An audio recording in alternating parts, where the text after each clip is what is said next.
I love it when Dan Smith comes to visit me with Friends of Mountain Rescue. And right now, we were just talking how the resorts are, lots of people in town and they want to get away from the people and they go off into the backcountry and they're not always necessarily prepared for it. Well, sometimes they're not prepared for it physically and that they don't have the right gear. And, if you went to a hut yesterday and you're coming out today, yesterday was a nice, warm, skiable day. Now, coming out this morning is going to be very, very cold.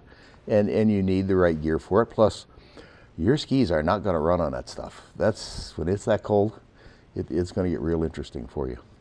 But the other things that people do is they take devices for traveling over the snow, like vehicles and like snow machines, and they do things with them they're not supposed to do. Yeah. We've got a lot of roads in this valley and in the mountains that come off main roads or semi-main roads, Highway 24 or 131. 41 and others, that don't go anywhere.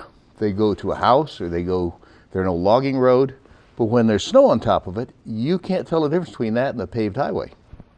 And people take their cars out there and they go so long till there are no tracks and then they keep going and all of a sudden, thunk, they're stuck.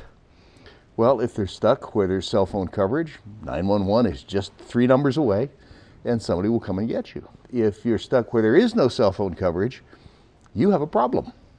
Because you've probably managed to get a fairly significant distance in, and now your only hope is walking out. And walking out is not as easy as it sounds either. It's just not, putting your boots in the old tire tracks.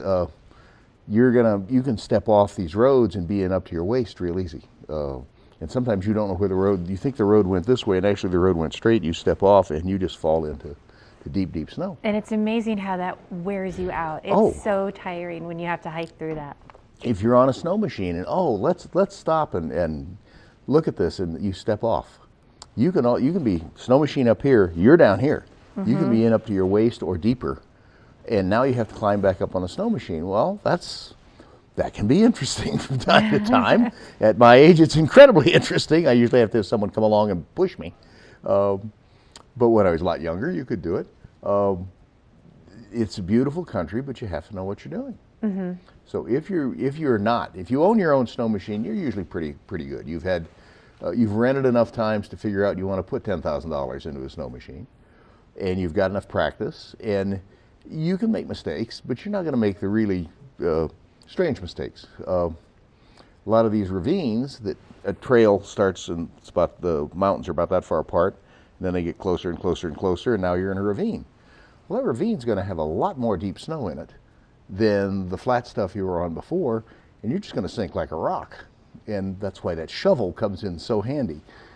Anybody that snow machines without a shovel has an ego the size of Sheboygan, because you're going to get stuck. I mean, and you're going to have to dig yourself out. Anytime I've been out, there's usually always at least one person in the group that you're going to end up helping shovel out. That's usually me. I'm always good for interesting photography on snow machine runs, unless I stay on the roads. Because if I get in the powder, it's going to roll over and I'm going to be laying there and people are going to laugh. And it is fun. I mean, it's so much fun to go out on snowmobiles, but a good way to do it is to use one of the guides. One of the guide services, they're all good. The guides vary from service to service, but they'll all take you in places that they know. And if you get in trouble, at least they know how to get you out from there. They know where there is. If you go out on your own and just, oh no, I don't want a guide, I just want to rent the machine, yeah, you might not have that good luck. You might go someplace that you probably shouldn't. Absolutely. And we've seen people go over the top of Machine Gun Ridge and just keep going. And going and going and going, and they land a couple of 100 feet down. And there's no way they can get that machine back up. Well, I'm going to ask you a little bit more about that in just a moment. We're going to take a quick break and check on our local weather next.